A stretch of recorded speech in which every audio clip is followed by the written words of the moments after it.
I'm joined now by Dr. Anton Leemhuls. He is with TNO. It's an innovation company, a company that has its origins in the Netherlands, but it's keeping you very busy here in this region. Tell us a little bit about what you're doing. Yeah, we've been in the region for like 5 years, and we do two things. We advise companies on the deployment of new technologies, predominantly in the oil and gas industry, and we develop some new technologies to solve some of the major headaches of the industry in the region, but also in other places in the world. Now give me a few examples, or give me one example in terms of what kind of technologies you have. Okay, I'll give you my favorite example. It's production optimization. It is new technologies, and in our case mostly new sensors, new mathematical models that allow you to get more oil and gas out of existing fields.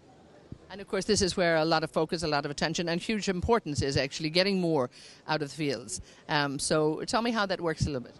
Well, what we do in our research groups, they develop, let's say, a new concept to measure a flow, a pressure, a composition, and we approach oil and gas companies to see if we can trial that in the field. Or we act as consultants and do studies for companies to better explain them where to inject water, where to produce oil, and get a better field performance. And we do that through our office in Doha.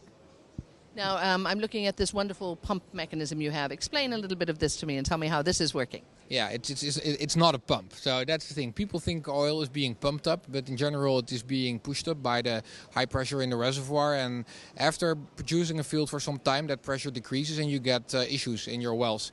You get mixtures of oil, gas and water flowing, and that flow can become quite unstable, causing damage on topsides and the overflow of separators that are supposed to separate the oil, gas and the water, and the oil being sold and the rest that do different things with it.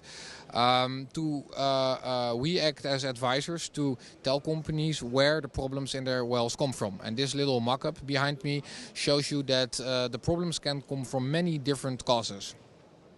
And of course this company has been around quite a while, but you're relatively new to the industry here. How are things going here and how has the response been from customers in this region? The response has been fantastic. 5 years ago the response was already fantastic, but we didn't do too much work, so we decided to make a commitment to the region, set up an office, and since then business has gone up quite rapidly. I cannot complain. Sometimes I have more projects than I have time to execute it, so I guess that's a good luxury problem.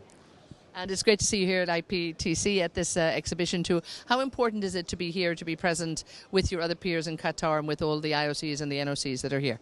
It's tremendous important. There's not that many events here in the region that bring these people together, and this is one of the most important ones, especially in our home base Doha. So we meet a lot of friends in the region, in the NOCs and the IOCs here, and it's been really busy at our booth, and our little demo here draws a lot of attention, and we can even sometimes solve some problems for companies here in our booth with the small flow loop that we have. So it's been quite eventful.